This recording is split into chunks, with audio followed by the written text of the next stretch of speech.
여기 유튜브로만 보다가 이게 보니까 어떻게 좋습니까?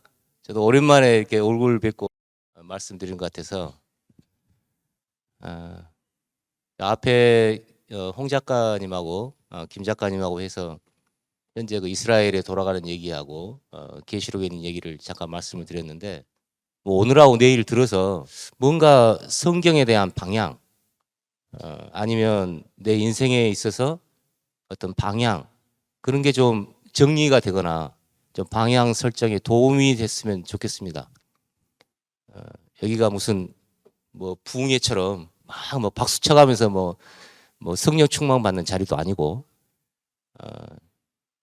뭐 다 아시다시피 저는 목사 안수 받은 적도 없고 의사 입장에서 좀 성경을 뭐 관심 있게 보다 보니까 좀 의사 입장에서 좀 이해될 수 있는 이번에 안내 그 영상에도 나갔습니다만 의사이다 보니까 좀 성경 보는데 유리한 부분 예를 들면은 오늘 주제이기도 합니다만 생명에 대한 거 그 다음에 인체 몸에 대한 거 그런 부분은 아무래도 좀 약간 의사이기 때문에 좀 유리한 부분이 있지 않나 또 반대로 의학 교육을 받았기 때문에 그런 부분에 굉장히 좀 방해되는 부분도 없지 않아 있습니다. 그래서 그런 부분은 제가 좀 이제 그 방해되는 부분에서는 좀 고생하는 부분도 좀 있고 또 의사 입장에서 좀 설명하기 좀 편한 부분도 있고 해서 그 위주로 좀 말씀드리려고 하고요. 첫 시간은 제목이 이스라엘과 하나님 나라입니다. 뭐 나라에 대한 얘기는 의사가 설명하기보다도 정치를 하시는 분이나 아니면 사회학을 전공하셨거나 이제 그런 분들이 좀 설명을 드리면 좋은데 성경에는 나라에 대한 설명이 좀 독특해요. 성경을 좀 읽어보신 분들은 들으셨겠습니다만 다니엘이라는 성경이 있어요. 그 다니엘서를 보면 나라를 사람 모양으로 설명해 놨어요. 물론 살아있는 사람은 아닙니다. 어떤 신상처럼 되어 있는데 그렇게 설명이 되어 있고 나라에 대한 설명이 인체나 그런 부분으로 설명된 부분이 지금은 정치학에서 그런 설명이 별로 없습니다만 과거 정치학 전공하신 분들은 저 여쭤보면 나라를 인체로 설명하는 게 굉장히 흔했대요. 그 플라톤의 그 국가론 책을 읽어봐도 거기에 나온다길래 그 책을 이제 별로 좀 저는 정치에 그렇게 관심 있지 않으니까 언제 나오나 하고 읽었는데 처음에 그 얘기가 잠깐 나오다가 한 200페이지 지나니까 그 얘기가 나와요. 어떤 사람에 대한 내용하고 그 나라에 대한 내용을 비교해서 우리가 많이 알고 있는 정의, 저스티스라는 그 정의를 설명하는 그 과정에 나라하고 인체하고 비교하는 설명이 나옵니다. 그래서 이제 그 핑계 대고 의사이긴 하지만 나라를 설명해도 되겠다. 이제 그런 핑계를 대고 이제 좀 설명을 드리려고 그러는 겁니다. 그리고 부제로 들어있는 그러면 이제 하나님 나라하고 이스라엘 나라가 있는데 어떻게 하면 하나님 나라 들어갈 수 있냐? 이제 그 부분은 후반부에 조금 설명을 드리겠습니다. 다음 슬라이드요. 아까 뭐 전쟁하고 지금 뭐 시끄럽죠, 엄청 이스라엘 시끄러운데 현재 이스라엘 상태는 이제 독립은 1948년도 했어요. 근데 그 이스라엘의 상태를 과연 성경을 보면 어떻게 이스라엘을 이해를 해야 되느냐? 왜냐하면 이스라엘 나라가 이제 저희 세대만 해도 굉장히 호의적인 부분이 많았어요. 뭐 우리나라랑 좀 팔자라 하면 좀 개인적인 얘기니까 운명이 좀 비슷하잖아요. 나라를 잃어받고 그 다음에 독립이라고 했는데 우리나라는 6.25를 겪었고 그리고 이스라엘은 굉장히 많은 전쟁을 거치면서 어찌어찌 하다 보니까 좀 동병상련이라고 그러죠. 그래서 어렸을 때 기억에 뭐 이렇게 홍보 영화 내지는 이제 그런 걸 많이 이제 보여줬던 것 같아요. 그래서 이스라엘에 대해서 굉장히 좀 호의적이었는데 지금은 정반대입니다. 특히 지식인일수록 이스라엘에 대한 호감도가 거의 70% 이상은 굉장히 싫어해요. 그래서 이제 소위 말하는 이제 좀 나쁘게 표현하면 그 기독교인 중에서 보수 그런 분들만 이스라엘을 좋아하는 것 같은 지금 상황이 어떻게 그렇게 돼버렸어요. 그래서 굉장히 지금 이스라엘에 대한 인식이나 그게 안 좋은 게 현실입니다. 현실인데 그러면 성경에는 과연 진짜 그 목사님들이 말하는 이제 그런 부분에 대해서 일방적으로 이스라엘을 좋아하게 돼 있느냐?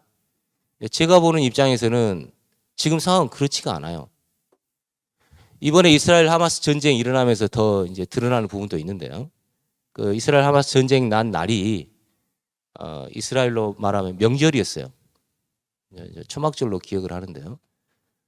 그 좀 오래됐습니다만은 기억을 좀 더듬어 보면 그날 초막절 행사를 하고 있었어요. 그런데 TV에는 안 나왔습니다.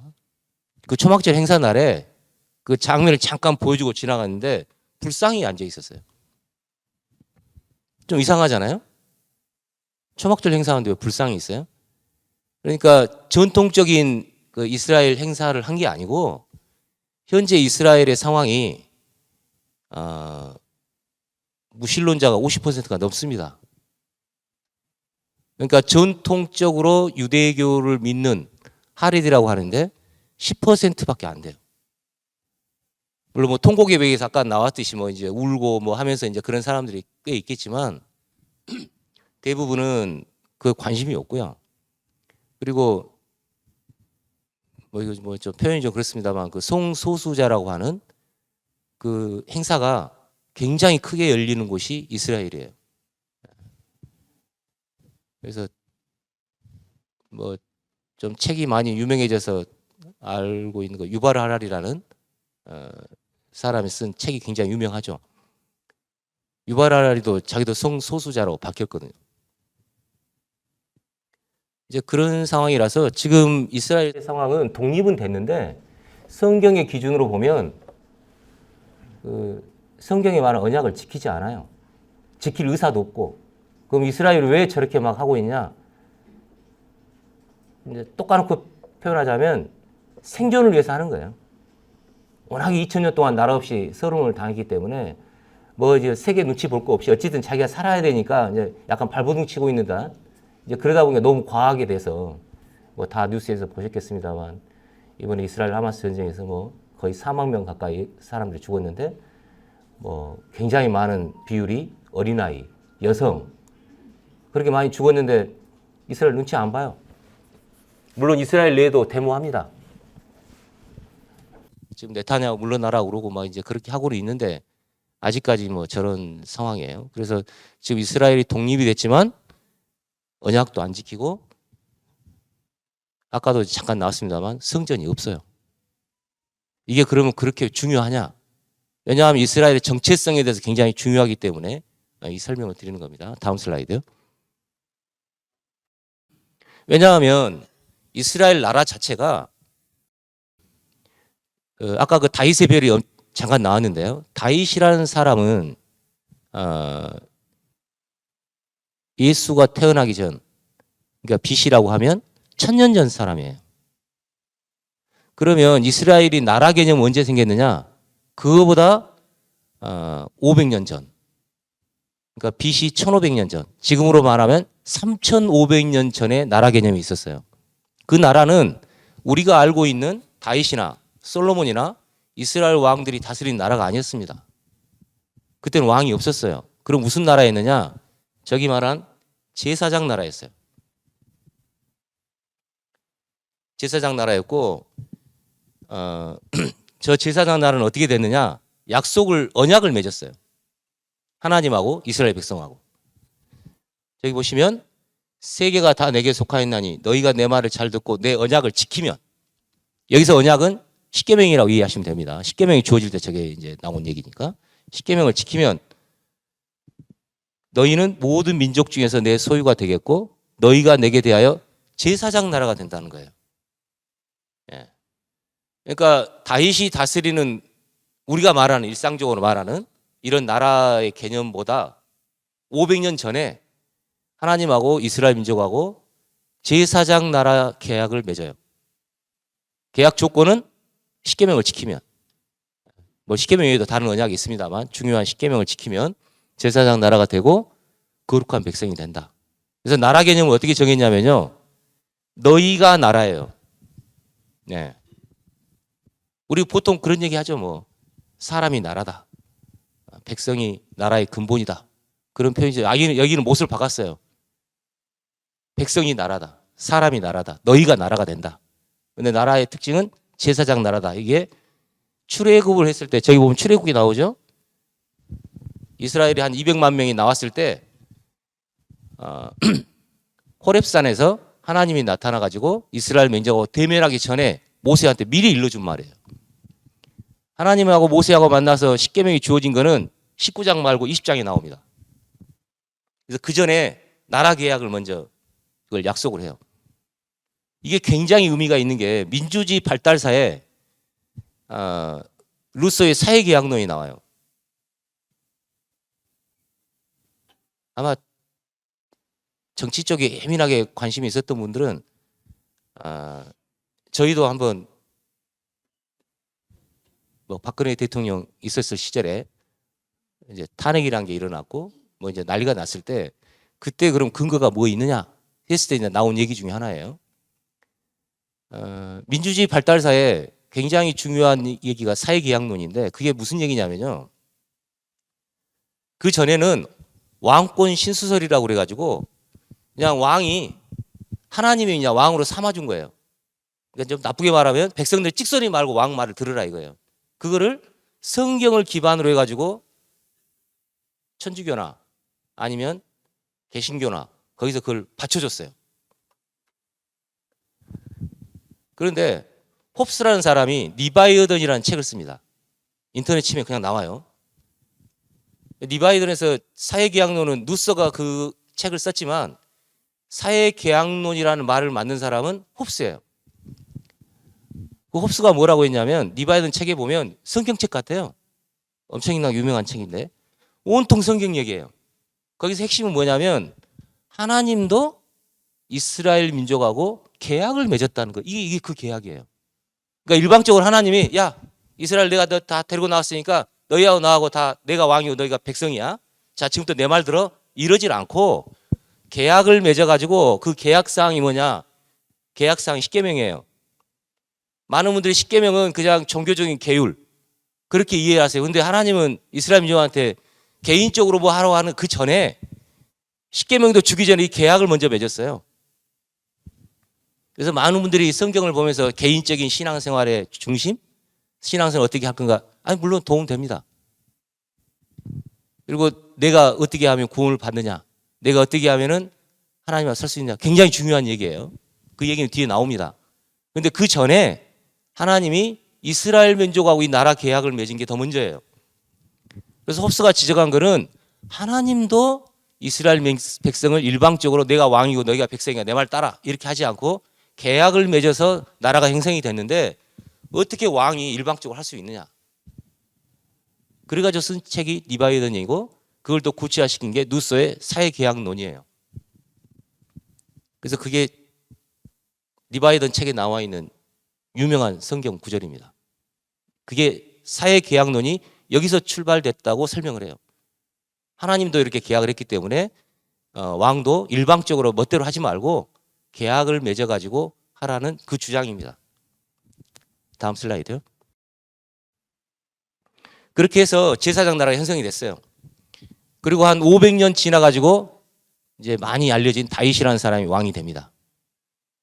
그 전에 사울이라는 왕이 있었는데 그 사울 왕이 되고 다윗 왕이 되면서 우리가 말하는 일상적인 나라 형태가 된 거예요. 그래서 성경에 보면 이스라엘 나라라는 말은 사울이라는 사람이 왕이 되고 다윗이 왕이 되면서 성경책에 나와요. 그러니까 그 전에는 이스라엘 나라를 하지 않아요. 그냥 제사장 나라라고 돼 있었어요. 그래서 이스라엘 나라는 우리가 이제 지금 이해하고 있는 이스라엘 나라 그게 이제 그때부터 시작이 됐는데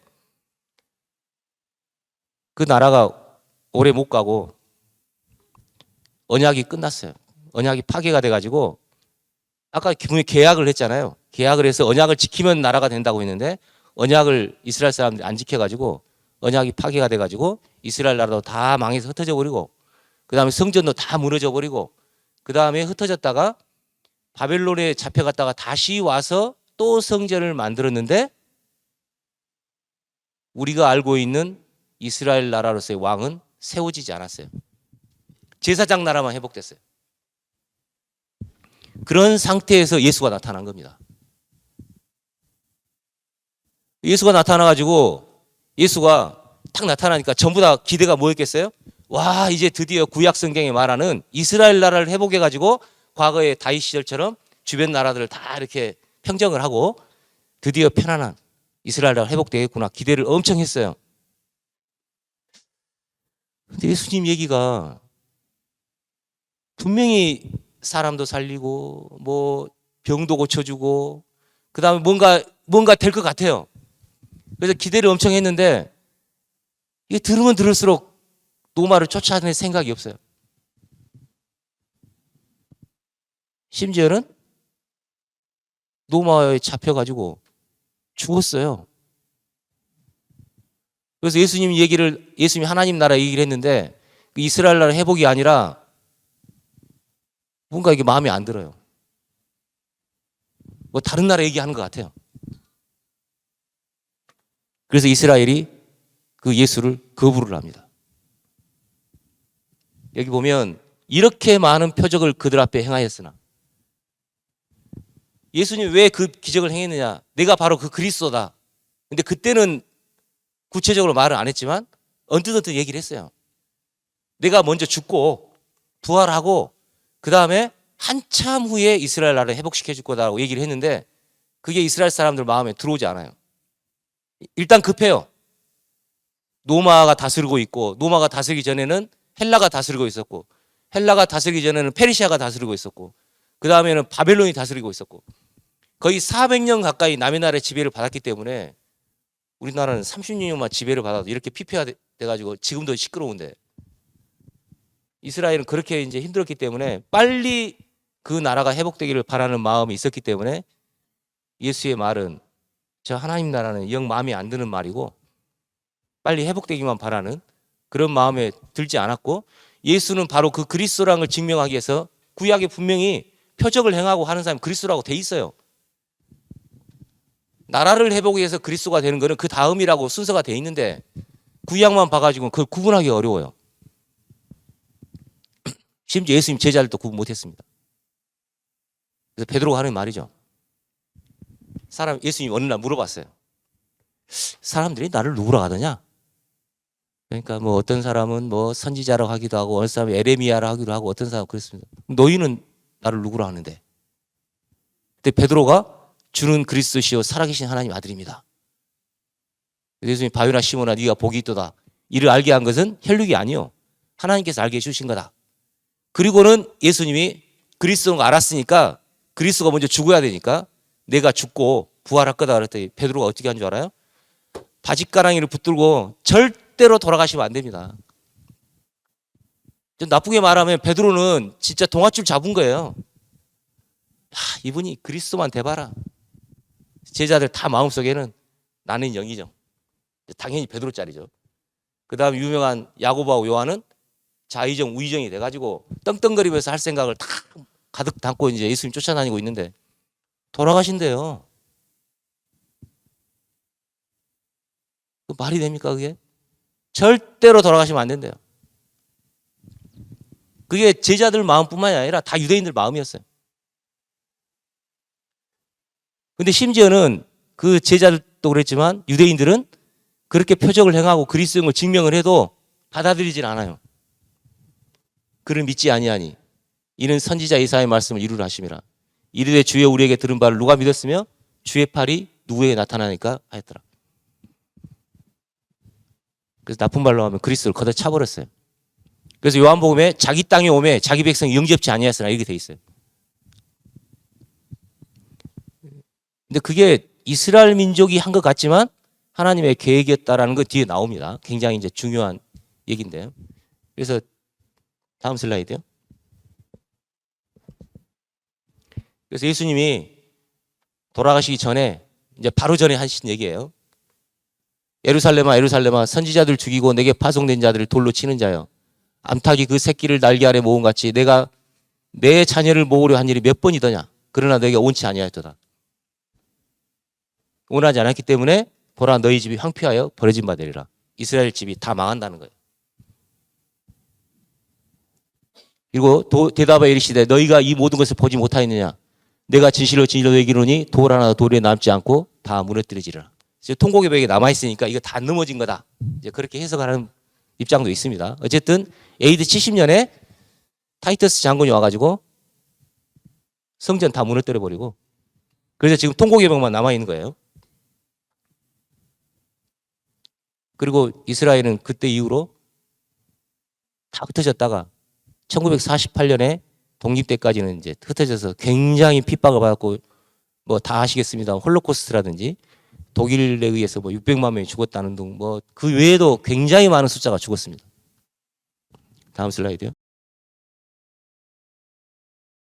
그런데 지금 현재요. 성전이 없어요. 그런데 첫 번째 성전이 무너지고 나서 얘기입니다. 역대하에 바사왕 고레스가 이같이 말하노니 세상 만국을 내게 주셨고 나에게 명령하여 유다 예루살렘의 성전을 건축을 하셨나니. 그래서 솔로몬이 지었던 제1성전이 무너지고 다 바벨론에 잡혀갔다가 다시 고레스라는 왕에 의해서 복구가 돼가지고 제2성전을 짓습니다. 그때의 얘기가 옆에 나온 얘기예요. 예레미야에 그들은 내 백성이 되었고 나는 그들의 하나님이 되리라. 제가 왜 이걸 보여드리냐면 이스라엘 나라는 우리가 생각하는 왕이 없어도 성전이 형성되면 원래 약속이 제사장 나라였어요. 그래서 성전이 있고 제사장이 있으면 제사장 나라가 회복이 돼요. 그게 예수님 오실 때까지 그 제사장 나라가 형성되어 있었어요. 왕은 없었지만. 그런데 그게 예수님을 거절하면서 다 무너져가지고 지금 아무것도 없어요. 성전이. 물론 이스라엘이 독립이 됐지만 제사장 나라로 회복은 안 됐습니다. 지금 총리 있죠. 그 다음 이스라엘 백성도 있고 땅도 있고 하지만 우리가 생각하는 나라로는 회복이 됐지만 제사장 나라로는 회복이 안 됐어요. 왜냐하면 성전이 없기 때문에. 이건 약간 이제 뭐 투머치일 수도 있는데요. 하나 약간 좀 그 입장을 보면 도움이 되는 게 하나 있어요. 우리가 갖고 있는 이 성경. 구약 성경이 39권, 신약 성경 27권입니다. 상구 27 그렇게 이제 보통 외우는데요. 이 구약 성경의 마지막은 말라기예요. 그런데 히브리 성경은 말라기가 아닙니다. 왜냐하면 예수님이 누가복음에 모세의 율법과 선지자의 글과 시편의 나를 가리켜 기록한 이런 표현이 나와요. 시편이 선지자보다 뒤에 있어요. 우리 구약 성경 보면 시편이 중간에 나오잖아요. 그래서 히브리 원래 성경은 말라기가 제일 끝이 아니라 여기 나온 역대하예요. 그래서 구약 성경의 제일 마지막 구절이에요, 이게.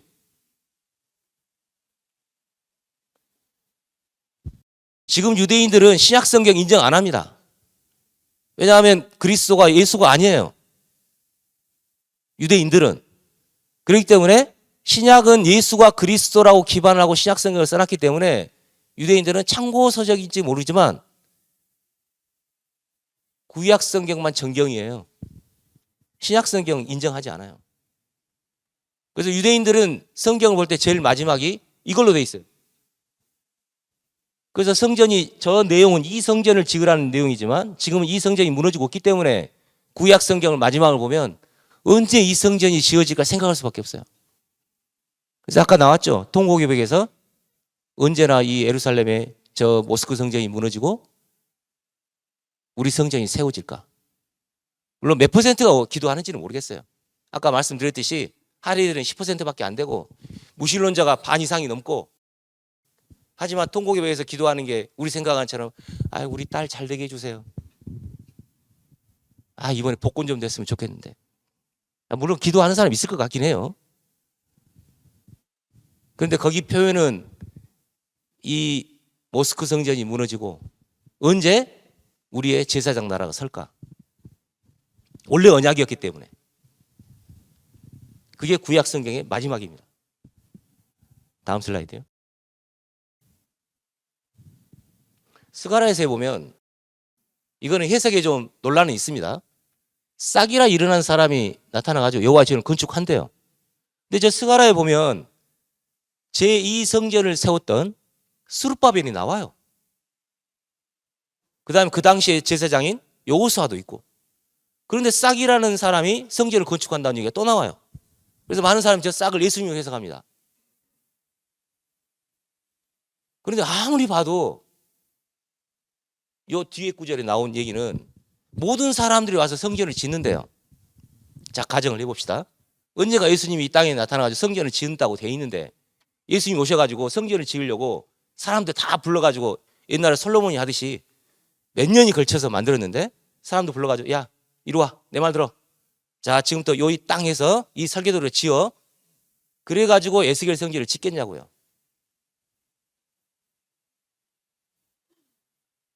상식적으로 안 맞아요. 예수님이 뚝딱 해서 지으면 몰라도 사람 시켜가지고 다 또 심부름 시켜가지고 그 솔로몬 성전 때 보면은 엄청나게 많은 사람들이 동원돼가지고 몇 년에 걸쳐서 그걸 만들었어요. 그래서 저걸 예수님이 해석하면 안 맞아요. 저 얘기는 제3성전이 지을 얘기입니다.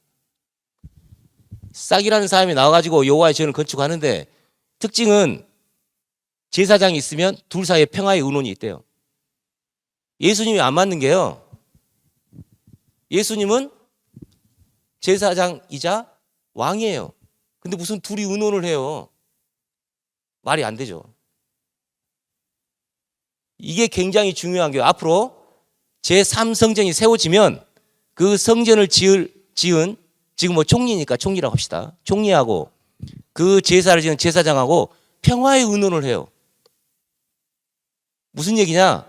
왕 지 멋대로 안 한다는 얘기입니다. 총리가 돼가지고 엄청난 힘을 가져가 지금 네타냐후가 막 마음대로 하는 것 같은데 제사장하고 평화의 의논을 하면 지금처럼 애들을 죽일 수가 없어요. 욕먹는 거 딱 이유 그거예요. 왜 그렇게 애들을 죽이냐 이거예요. 그리고 병원 폭격해버리고. 유엔에서 고소해도 소용없어요. 듣지도 않아요.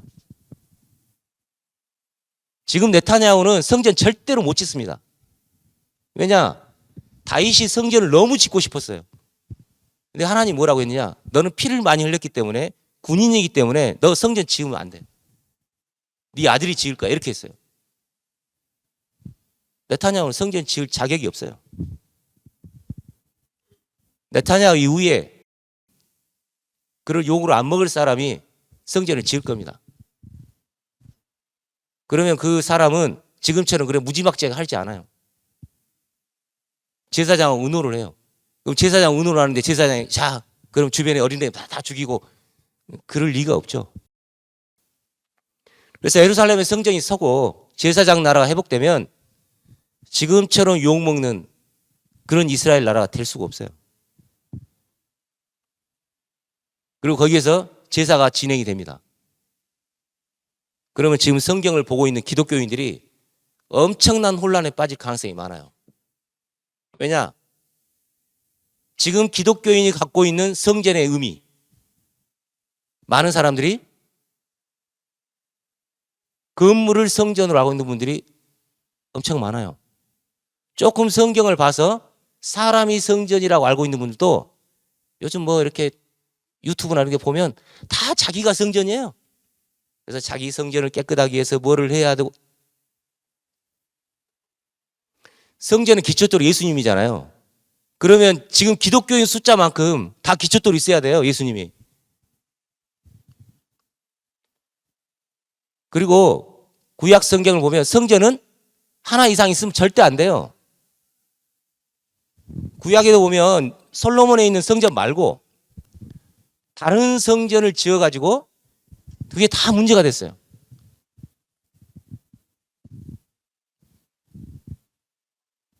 그래서 예루살렘의 성전이 서면 다른 의미를 두고 있거나 뭐 성전에서 뭐 저기 종말론으로 갖고 가거나 아니면 아무 의미가 없다거나 어쨌든 양쪽 다 충격을 줄 겁니다. 왜냐? 제3성전은 7년 대환 안에 세워지는 게 아닙니다. 저는 점쟁이가 아니니까 뭐 날짜는 뭐 말씀드리지 못하겠습니다만 어쨌든 7년 대환란 전에 성전이 세워져요. 그리고 저 싹이라는 사람이 세워지고 나서 이스라엘이라는 나라가 뭐 그리스도가 와서 된 게 아니니까 그 정도는 아니라도 상당히 반듯한 나라가 될 겁니다. 다음 슬라이드요. 이걸 아까 저 보여드렸냐면 이스라엘이 그리스도를 거절하는 게 지금만 2000년 전에만 그런 게 아니고 앞으로 7년 대환란 그 상황에서 또 거절을 해가지고 이스라엘이 거절하는 일이 있다는 게 성경 얘기예요. 이것도 넘어갑시다. 많은 사람들이 제3정에서 서면은 뭐 거기에 적그리스도가 들어앉아가지고 어쩌고 저쩌고 뭐 표를 팔고 뭐 666이 어떻고 그런 겁주는 얘기 많이 합니다. 심지어 복음 전하는 사람들도 겁주려고 그런 얘기를 해요. 그 얘기가 아니고요. 계속 이스라엘 얘기예요. 이스라엘이 또 그리스도를 거절했기 때문에 적그리스도가 들어앉아가지고 그렇게 되는 거지. 그거 우리하고 관계 없습니다. 물론 뭐 겁주기에서 그런 말을 할 수는 있다고 쳐요.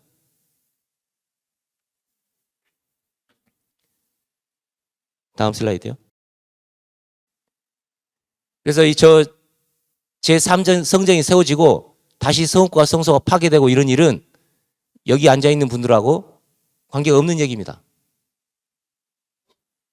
관계를 맺으시려면 어떻게 하는지 지금 예수를 안 믿고 버티고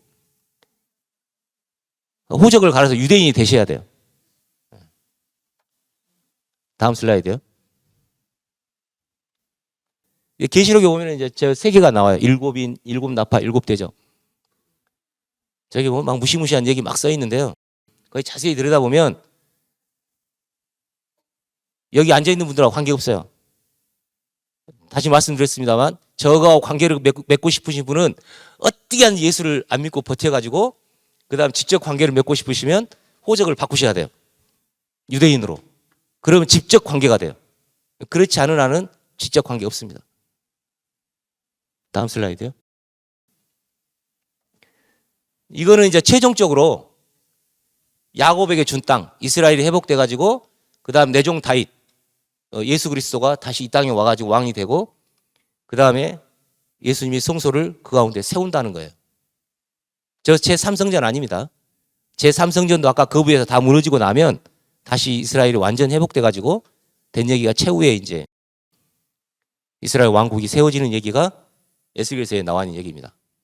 자, 지금까지 보여드린 얘기는 이스라엘의 운명을 성경에서 나와 있는 얘기를 추려서 말씀드린 거예요.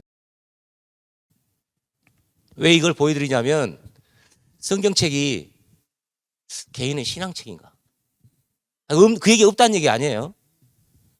그런데 주요 얘기는 이스라엘 얘기가 너무 많아요. 그래서 이스라엘에 어떤 일이 이루어지고 어떻게 된다는 걸 성경에 좀 이해를 하셔야 약간 내 개인에서 좀 객관화 좀 했으면 좋겠다고 싶어서 이 말씀 드린 거예요. 많은 분들이 성경을 신앙서적으로 봅니다. 그게 잘못됐다는 뜻이 아니에요. 그런데 개인의 신앙 얘기보다 이스라엘 나라 얘기가 너무 많아요. 그래서 그걸 이해를 못하면 도대체 이게 무슨 말인지 알 수가 없어요.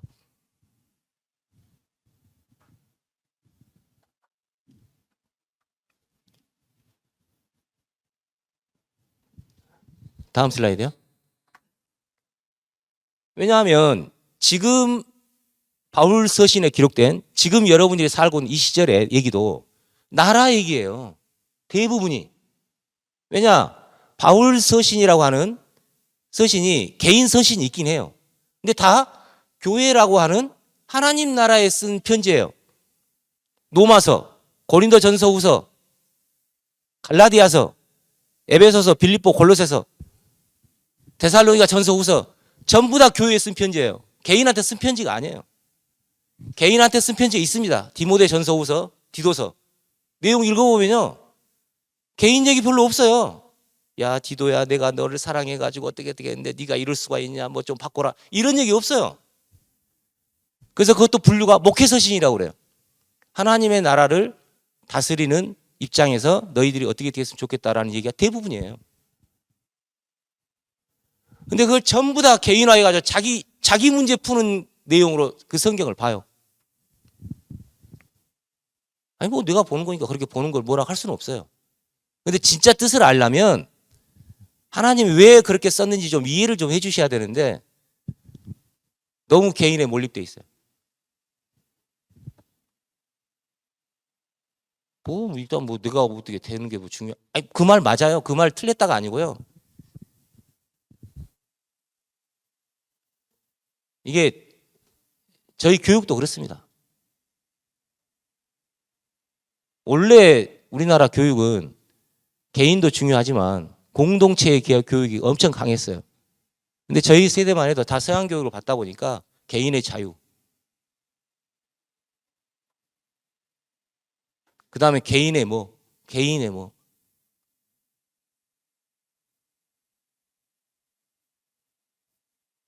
지금 핵가족이 기본이 돼버렸잖아요.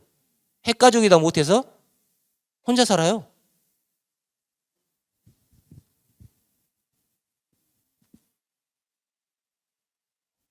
성경에서는 그걸 권하는 게 아닙니다.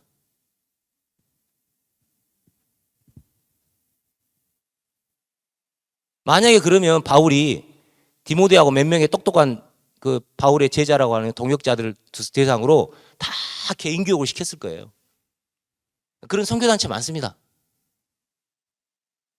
근데 편지가 그렇지가 않아요.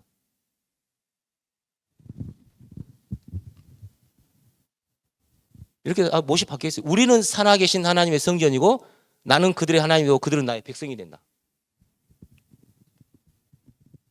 그러면 제사장 나라하고 차이점은 구약의 제사장 나라는 성전이 따로 있었어요. 제사장도 따로 있고 그 다음에 백성이 있고. 근데 지금은 통일되어 있어요. 백성이 성전이에요. 우리가 성전이에요. 그 다음에 우리가 백성이에요. 그리고 제사도 우리가 드려요. 지금 제사장 나라는 통폐합되어 있습니다. 이스라엘 나라의 제3성전이 서면 옛날 구약에 있는 그 제사장 나라 그대로 재현되는 거예요. 그래서 거기 제사장이 있고 제사도 드리고 성전도 있고 그 다음에 언약을 지켜가지고 계약이 되고 그 나라예요. 근데 지금 이루어지고 있는 하나님의 나라는 이 바울 서신에 말하고 있는 예수님이 와서 얘기했던 이 하나님의 나라는 여기 앉아 계신 분들이 성전이고 여기 앉아 계신 분들이 백성이고 그렇기 때문에 여기 앉아 계신 분들이 하나님 나라라는 거예요. 그게 바울 서신의 고린도후서에 나와 있는 얘기입니다. 근데 많은 분들이 이런 거에 대한 이해가 없으니까 전부 다 내 문제 풀려고 아까 홍 작가가 아주 날카로운 지적을 했는데요. 회개하라는 말. 전통적으로 뭐 그냥 그 옛날부터 있었어요. 교회 가가지고 아유 하나님 제가 일주일 동안 무슨 죄 저질렀나 어쩌고 그건 천주교에서도 하는 얘기고 기독교에서도 하고 회개가 죄를 뉘우치는 거예요. 근데 정확히 얘기했죠. 회개는 돌이키는 거라고. 돌이키는 거예요. 죄를 뉘우치는 거기에 뭐 포함될 수는 있어요. 근데 본질적인 건 돌이키는 겁니다.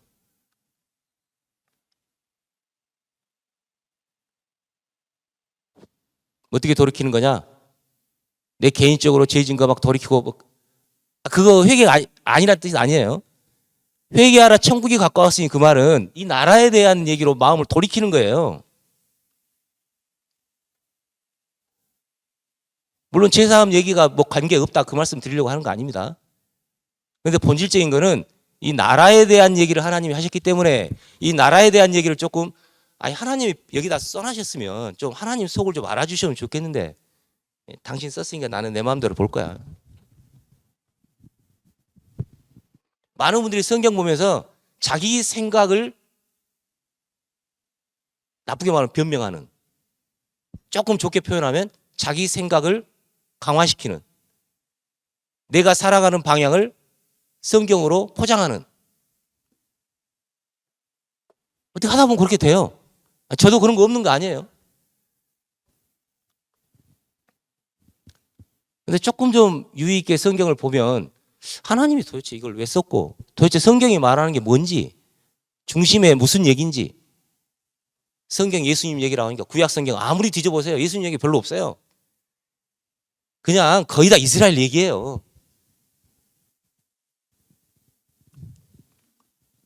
그러면은 이스라엘 얘기가 그 나라 얘기가 핵심이란 얘기인데 현재 하나님 나라 기반인 성전이 현재는 사람입니다. 사람. 건물이 아니고. 다음 슬라이드요. 그러면 그 하나님 나라를 뭐냐? 저는 이거 성경 처음 볼 때 도대체 이게 도대체 무슨 말인지 이게. 하나님 나라는 먹고 마시는 것이 아니요. 오직 성령 안에 의와 평강과 희락이래요. 아니야, 나라가 백성이라고 해놓고는 나라가 어떻게 평강과 의와 평강과 희락이 될 수 있어요? 하나님 나라 이꼴 뭐뭐 나라 이 성경권이 한 구절밖에 없어요. 뭐 하나님 나라에 들어가려면 하나님 나라를 보려 이런 구절은 꽤 있는데 하나님 나라를 받고 이런 거 있는데 하나님 나라의 데피니션 정의 하나님 나라가 뭐냐? 유일한 한 구절이에요.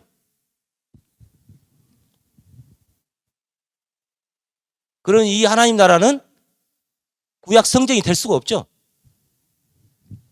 앞으로 세워질 제3성전도 관계없고 지금 이루어지고 있는 이 백성이라고 하는 여기 앉아 계신 분들 또 잘못 오해하셔가지고 이 사람들만 하나님 백성이래 이렇게 생각하시면 안 돼요. 설마 그러신 분 없겠죠. 성령 안에 있는 의와 평강과 희락이다. 도대체 저게 무슨 말일까? 저 하나님 나라에 소속이 되면 평강이 찾아옵니다.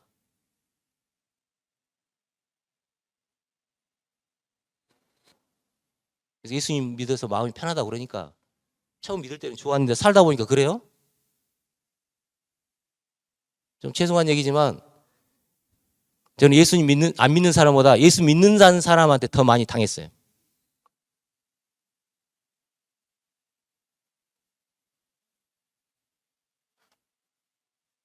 그냥 인간적으로 보면 저도 이제 병원에 근무하는데요. 예수님 안 믿는 사람 중에 좋은 사람 많아요. 예. 꼭 그렇지 않아요.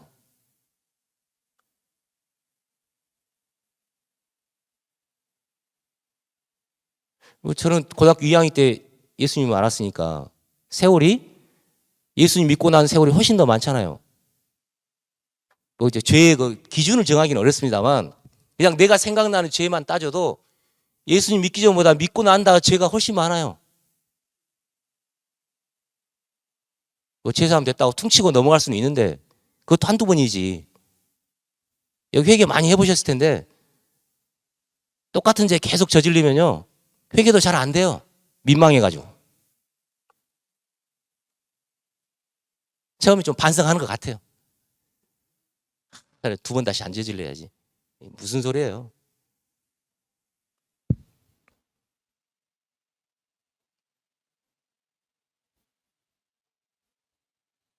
요즘 부부싸움도 나이 먹어서 기운이 없어서 못하죠.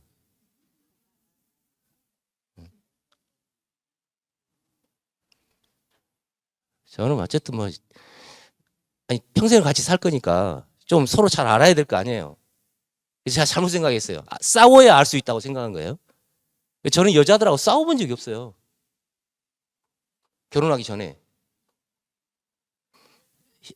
저 누나가 셋인데 뭐 누나는 뭐 저기 여자가 아니죠 뭐 그냥 가족이니까 누나들하고 뭐 싸우고 좀 뭐 그것도 뭐 크게 안 했는데 아우 결혼하니까 완전히 그냥 이거 별 세상이잖아요. 7년을 너 죽고 나 살자고 싸웠어요 저. 7년 지나니까 이제 계산이 되더라고요. 이건 이럴 일이 아닌 것 같고 지금도 이제 화는 나는데 선을 조금 넘으면 일단 제가 겁이 나요. 이거 넘어가지고 내가 손해보지.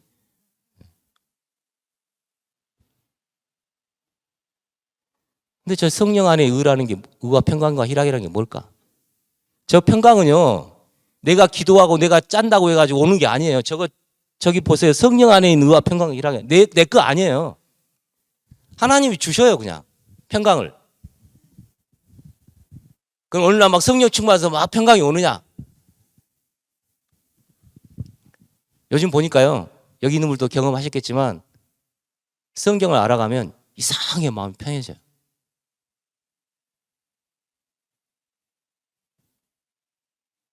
예를 들면 내가 이제 불편해하고 이제 편안하지 않는 게 있는데 그게 해결돼서 편해지는 게 아니고요.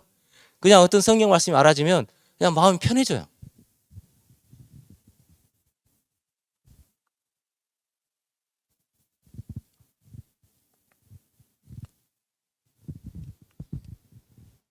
그럼 성경이 말하는 그 평안을 얘기하는 거냐? 아닙니다. 여기서 말하는 평안은 하나님이 우리하고 엄청 불편했는데 하나님이 우리하고 평안해졌다는 그 평안이에요. 많은 분들이 성경을 보면서 평안 그러면 내가 불편하니까 내가 편했으면 좋겠어요. 그 평안만 생각해요. 이거 찾아봅시다. 요한복음 14장 27절 읽어주세요.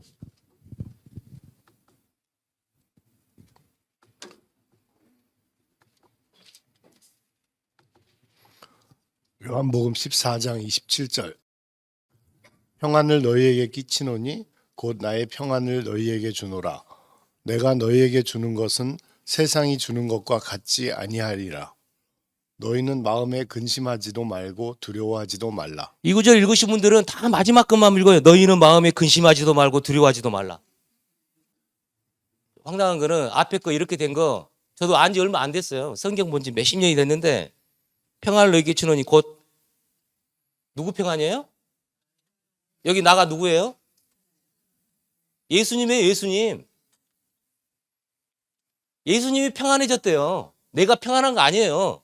이 평안은 예수님이 우리하고 편안해졌대요. 그래서 예수님의 편안한 그 편안한 마음 우리한테 준다는 얘기예요. 근데 이 구절은 거기는 관심 없고 예수님이 엄청난 평안을 주는 거야. 너에게 주는 거 세상이 주는 것 같지 않아. 드라마 보고 뭐 봐가지고 막 평안한 그런 거하고 달리 예수님이 주는 평안은 엄청 좋을 거야. 얼마 안 가요. 그것도. 그런 평안은. 이 평안은 내 평안이 아니에요. 예수님이 우리랑 불편했는데 편해졌대요. 예수님이 그거 해결해가지고. 예수님이 편해져서 그 예수님의 평안한 마음을 우리한테 준다는 얘기예요.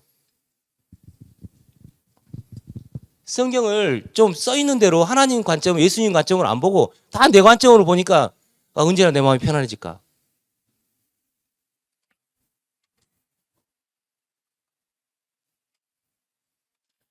저 희락도 보면은 뭐 어느 날 어떤 분이 교회 갔다 오더니 막 찬송가면서 박수 치면서 막 할렐루야 하면서 너무 좋대요.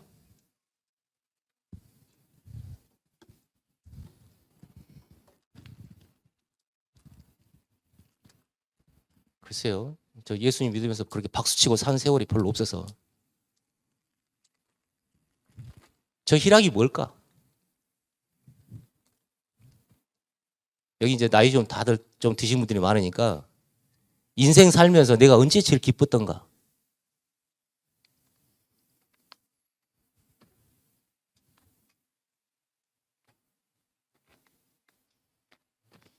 아마 결혼했을 때 제일 기뻤을까? 아닌 것 같죠? 네, 다 많은 분들이 벌써 예라고 대답했어요. 이제 물룩이 없어요. 결혼보다 첫사랑 때가 더 좋았을 수도 있어요. 물론 첫사랑하고 결혼하신 분도 있을 테니까. 사람이 언제 제일 기쁘냐면요. 자기가 살아있다는 걸 느낄 때입니다. 인간이기 때문에 사랑을 하고, 물론 뭐 사랑해서 꼭 좋지만 않죠. 쓴 일도 당하고 헤어지기도 하고 사랑했던 사람한테 배반도 당하고 사랑했던 사람이 몇 년 지나니까 왼수가 되고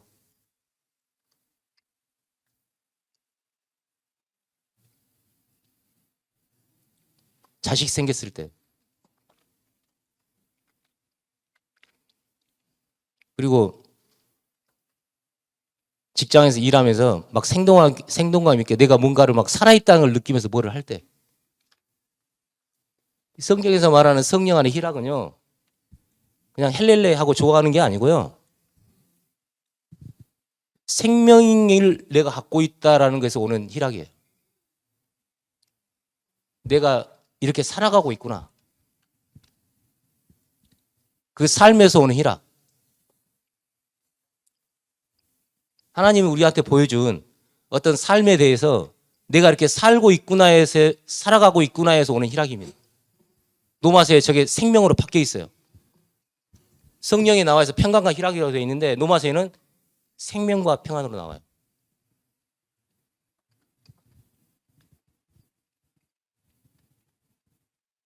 하나님 나라 안에 있는 백성들은 어떤 방향으로 살아가는 힘이 생깁니다. 거기서 살아갈 때 오는 기쁨이에요.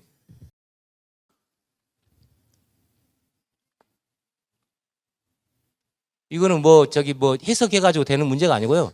그렇게 살면 그냥 알아지는 내용이에요. 제일 골치 아픈 게 저 의예요. 제일 먼저 앞에 의에 나와 있는데요. 노마서 뒤쪽 보면 의는 뒤쪽에 나와요. 순서성으로.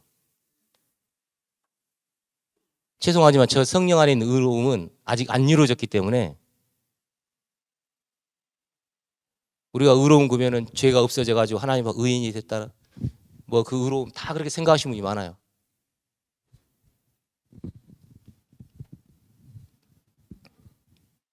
하나님이 인간을 볼 때 개인 말고 이 전체에 여기 봤을 때 뭘 의롭다고 하느냐? 하나 됐을 때입니다. 성경에는. 다음 슬라이드요. 성령에 매는 줄로 성령이 하나 되게 하신 걸 힘써 지키라. 이거 별거 아닌 것 같죠? 무지하게 어려워요, 저거. 예. 저희 집은 저희 집사람하고 저하고도 하나가 안 되는데.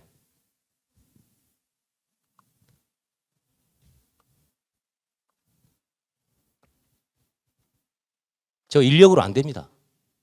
써 있어요. 성령이 하나 되게 하신 것이에요. 지금은 하나 된 게 아니기 때문에 힘쓸 것도 없어요. 하나가 돼야 그 다음에 힘쓰죠. 전 세계에 있는 그리스도인들이 하나가 돼야 되는데 몇 사람 되지도 않는데 하나가 안 되는데 전 세계 그리스도인이 하나가. 그래서 저런 구절 보면 그냥 스쳐 지나가는 구절로 보고 넘어가야지 저거 신경 쓰면 머리 아파요. 그 다음 우리가 다 하나님의 아들을 믿는 것과 아는 일이 하나가 돼요. 와, 저건 더 어렵습니다. 하나님 아들의 믿음과 그 지식이 하나가 돼야 되는데.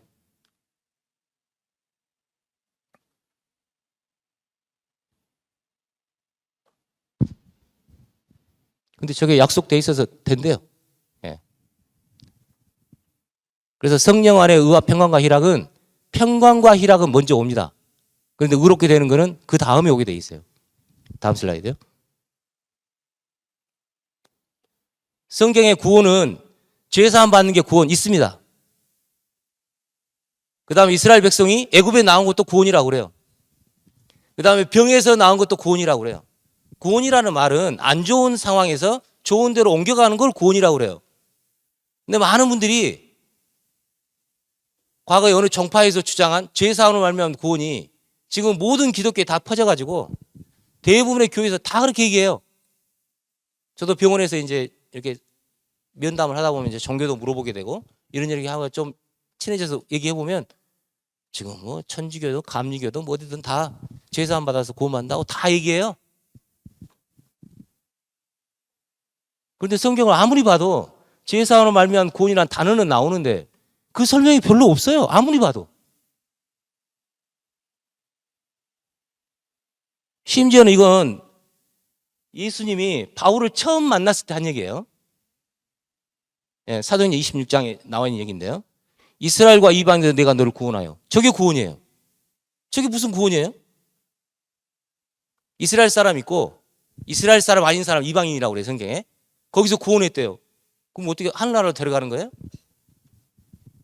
성경에는 세 종류의 사람을 구분합니다. 이스라엘 사람, 이방인, 새로운 종족, 하나님의 교회라는 사람. 그리 옮겨가는 게 구원이에요.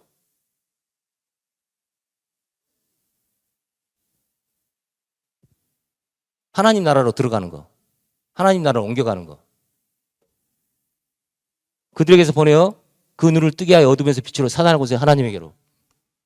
그래서 바울을 일단 그렇게 한 다음에 그 다음에 바울이 그걸 설명하는 거예요. 어둠에서 빛으로. 이스라엘도 어두워요. 이스라엘이 빛이 되는 거는 천년왕국 때야 빛이 됩니다. 이방인이 어두운 거는 뭐 다 아는 얘기고. 그래서 어두운 그 세상에서 빛의 하나님 나라로, 그 다음에 사탄의 권세에서, 그 나라는 왕들이 있고 다 하지만 그거는 성경에는 나는 몰랐는데 사탄이 쥐고 있어요. 언제 팔아먹었냐? 아담이 팔아먹었어요. 우리 허락도 안 받고. 그 할아버지가 그냥 혼자 그냥 요즘 같으면 술 먹고 그랬다고 치면 뭐 이해가 할 텐데. 그때 팔아먹어가지고 마귀가 예수님한테 시험할 때 써먹었어요. 야, 이거 다 나한테 넘겨준 거거든? 너 나한테 절해. 그럼 내가 줄게. 내 태어났을 때 보니까 이미 여러분 뭐 저기 아빠 엄마 밑에서 태어나고 싶어서 태어난 거 아니잖아요. 태어나 보니까 거기 아빠 엄마가 있었지.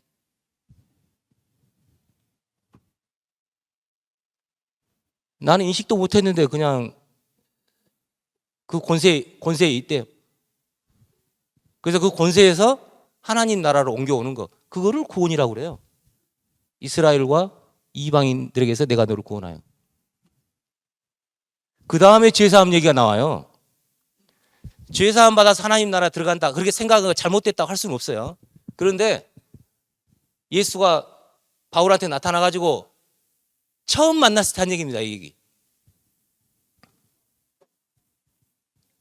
그 하나님 나라에 들어가면 죄 안 물어본대요. 그 뜻이에요. 내가 죄인 걸 알아가지고 죄사함 받아서 하나님 나라 들어간다, 그런 얘기 없는 건 아닌데, 바울 서신에 바울한테 처음 예수님이 나타나서 한 얘기는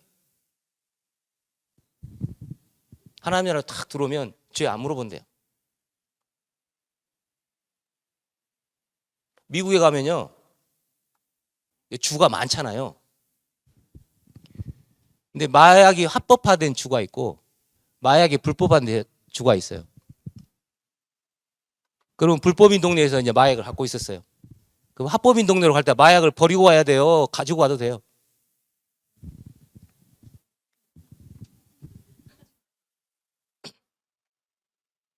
마약 버리고 꼭 그 저기 주에 갈 필요 없다니까요. 아니 마약이 불법이 아닌데요, 뭐.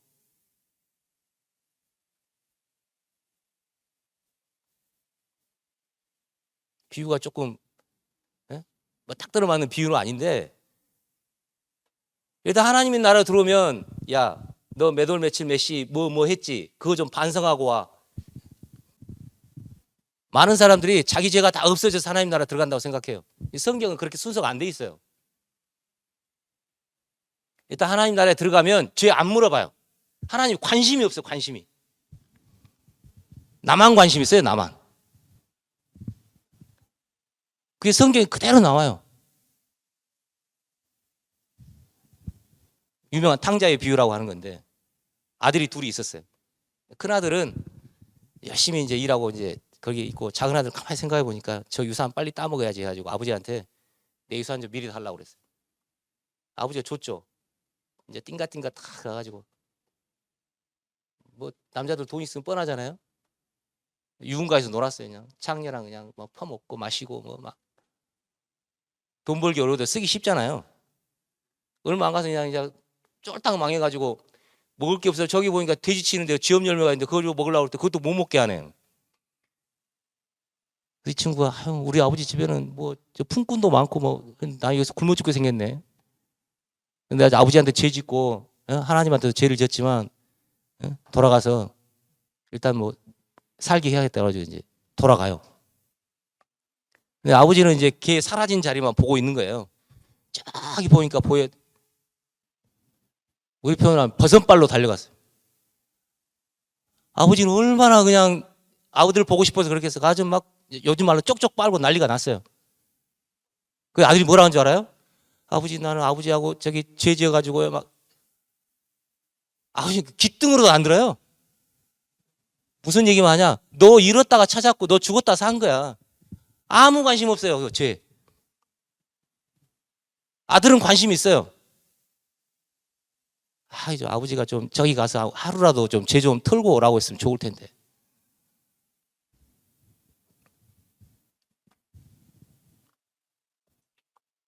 오늘날 성경을 보는 많은 사람들이 그 죄사함에 쌓여가지고 어떻게 하는지 자기 털고 가려고 그래요.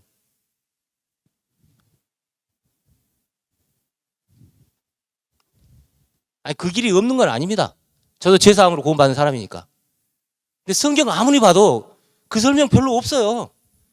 전부 다 그리스도 안으로 들어오면, 이 하나님 나라로 들어오면 죄사함이, 이거 순서 돼 있잖아요. 하나님 나라로 들어오면 그 다음에 죄사함이 있다고. 이런 구절은 안 돌아요. 관심도 없고. 왜냐하면 그 아들처럼 일단은 내 죄가 힘들고 죄사함 받으라고 하니까 내 죄를 어떻게 해결해야 될 것 같고 그 생각이 꽉 쌓여가지고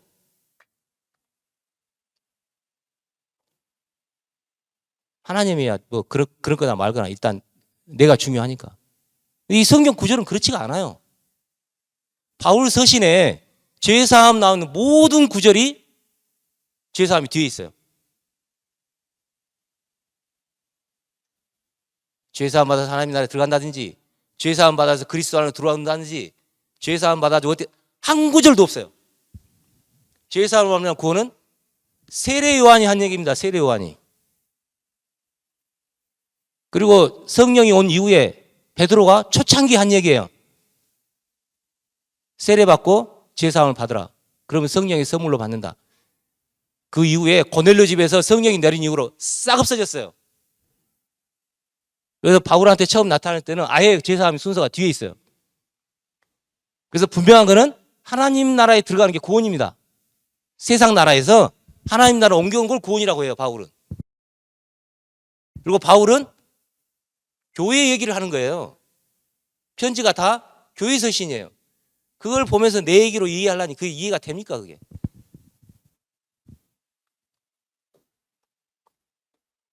다음 슬라이드요. 그러면 그 하나님 나라 어떻게 들어갈 거냐? 이거 아주 명백하게 나와 있어요. 거듭나면 된대요. 거듭나면. 그럼 어떻게 거듭나느냐? 다음 슬라이드요. 여기 딱 나와 있죠. 예수 그리스도를 죽은 자 가운데서 부활하게 하시면 우리를 거듭나게 해줬대요. 예수 그리스도가 부활시킴으로 말미암아 우리를 거듭나게 해줬다는 거예요. 다음 슬라이드. 그럼 예수 그리스도가 어떻게 부활했느냐? 예수 그리스도가 두 번의 탄생이 있다고 알려준 거예요. 첫 번째, 육신으로는 다윗의 혈통으로 나시고 몸은 다윗 가문에서 났어요. 마리아 그 관계돼가지고. 그 다음에 영으로는 죽은 자 가운데서 부활하사 능력을 하는 아들로 선포됐대요. 저게 무슨 얘기인가? 다음 슬라이드요. 십자가에서 유명한 얘기 중에 하나죠. 죽기 직전에 예수님이 엘리 라마 사박다니하고 돌아가셨어요. 저게 무슨 얘기냐면 나의 하나님 어찌하여 나를 버리셨나이까 하는 뜻이에요. 저게 십자가에 버렸다는 뜻이 아닙니다. 왜냐하면 그 전날 밤에 얘기하시든지 십자가에 달리기 전에 얘기하셔야 되는데 십자가에 달려가지고 6시간 있다가 돌아가시기 직전에 한 얘기예요. 그러면서 사도행전은 어떻게 되어 있느냐? 이는 내 영혼을 음부에 버리지 아니하시며. 예수님이 돌아가시고 나서 몸은 아리마대 요셉의 무덤에 있었어요. 그래서 몸은 돌아가시고 나면 몸은 쉬는 거예요. 그래서 장례식장 가서 그러잖아요. 영면하십시오. 편히 쉬십시오. 세상에 살다가 힘드셨으니까. 몸은 쉽니다. 그런데 예수님의 영혼은 음부에 가가지고 하나님한테 버림을 당했어요. 그래서 영혼을 음부에다가 버려두지 않고 사흘 만에 살린 겁니다. 다음 슬라이드요. 곧 하나님이 예수를 일으키사 부활해가지고 우리 자녀들에게 이 약속을 이루게 하셨다 함이라. 시편 둘째 기름을 강과 같이 너는 내 아들 오늘 나를 낳았고. 탕자처럼 똑같이 예수님을 하나님의 아들을 보내가지고 십자가에서 아들을 버린 거예요. 아들의 지위를 박탈해가지고 음부에다 처박았습니다. 그래서 다시 아들로 만든 거예요. 이거 부활의 얘기예요. 너는 내 아들이라 오늘 너를 낳았다 하셨고. 다음 슬라이드요. 영접하는 자, 곧 그 이름 믿는 자들에게는 하나님의 자녀가 권세를 주었다는 얘기예요. 여기서 이름이 뭐냐면 예수가 우리를 부활해 주는 그 이름입니다. 예수가 인자로 사람의 아들로 육신으로 다윗의 후손으로 태어났고 다시 하나님 아들 지위를 잃어버린 다음에 다시 하나님 아들로 태어났어요. 그 다시 태어난 하나님의 아들, 그 이름을 믿으면 무슨 얘기냐? 하나님의 아들의 지위를 잃었다가 다시 하나님 아들로 복구시켜 준 거예요. 왜냐? 우리 때문에. 우리도 하나님의 아들이었는데 아담이 팔아먹어가지고 다 지위를 잃어버렸어요. 그래서 예수가 미리 그 앞길을 걸어간 겁니다. 하나님 그렇게 하셨어요. 그래서 예수를 다시 살려가지고 하나님 아들로 만들어주듯이 그렇게 하는 걸 믿으면, 예수가 그렇게 했다는 걸 믿으면 우리도 하나님의 자녀가 되는 권세를 줘요. 그거를 거듭났다고 그러는 거야. 우리 아버지 다 있잖아요. 여기 가족도 왔으니까 다 아버지 있고, 저도 육신의 아버지가 있고. 근데 내 영혼은 그 한번 팔려갔기 때문에 다시 아버지로 회복시켜준다는 얘기가 거듭났다는 얘기예요. 그래서 사탄의 권세에 있던 그 세상에서 하나님 나라의 아들로 하나님 나라로 옮겼다는 얘기가 이 거듭났다는 얘기입니다. 그래서 거듭나면 하나님 나라에 들어간다. 거듭나지 않으면 하나님 나라를 볼 수 없다. 물과 성령으로 나지 않으면 하나님 나라로 들어갈 수 없다. 그게 거듭남이에요.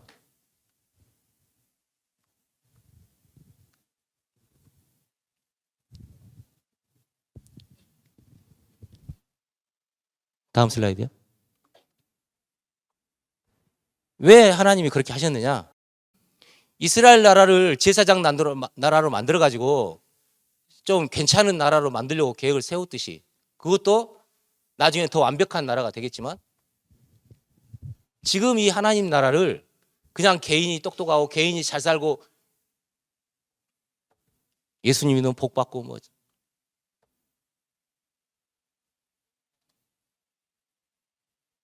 예수 믿는 사람, 그런 사람이 없는 건 아니에요.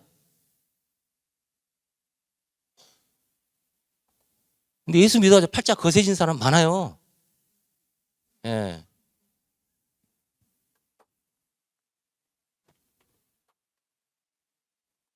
뭐를 하고 싶으신 거냐? 너희가 흠이 없고 순전하여 어그러져 거스른 세대 가운데서 하나님의 흠 없는 자녀로 세상에 그들 가운데 빛들로 나타내며.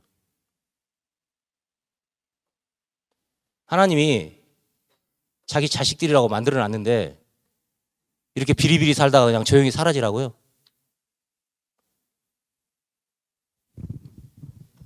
하나님의 계획은 뻔때를 보이시겠다는 겁니다. 이 세상에서 나중에 뭐 천국 가고, 그거는 나중 얘기고요. 그거는 시간 지나면 저절로 이루어집니다. 지금 이 땅에서 세상에서 그들 가운데 빛들로 나타나요. 나중에 천국에 가서 누구한테 빛을 보여주려고요? 무슨 의미가 있어요? 이거 지금 얘기예요. 지금 어그러지고 거스른 세대, 이 세상에서 그들 가운데서 빛들로 나타나게 하려고 하나님의 자녀로 삼겠다는 거예요. 이게 하나님 목적이에요. 하나님 목적은 안 한 것 없어요. 내 죄나 용서해 줬으면 좋겠어요. 안 보는 본다니까요. 하나님 관심도 없어요. 그래서 이거 뭐 제가 부탁해서 될 일은 아니니까요. 성경을 너무 내 개인에 맞춰가지고 내 문제 해결하는, 저 무당 찾아가가지고 뭐 자기 운명 점치고, 하나님은 그런 쪼잔한 분으로 안 만들었으면 좋겠어요. 그래서 성경 하나님의 계획이 뭔지, 그 다음에 이스라엘을 저렇게 구약에 많이 써놨고 지금도 이스라엘 나라가 1948년에 살아남아가지고 저런 욕을 얻어먹고 있고, 그 이스라엘 하나님 어떤 계획을 갖고 있고 지금 이루어지고 있는 하나님 나라에 하나님이 어떤 계획을 갖고 있냐 이거예요.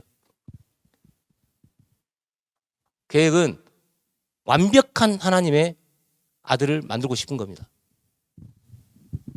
완벽한 하나님의 아들. 그건 개인의 문제가 아니고요.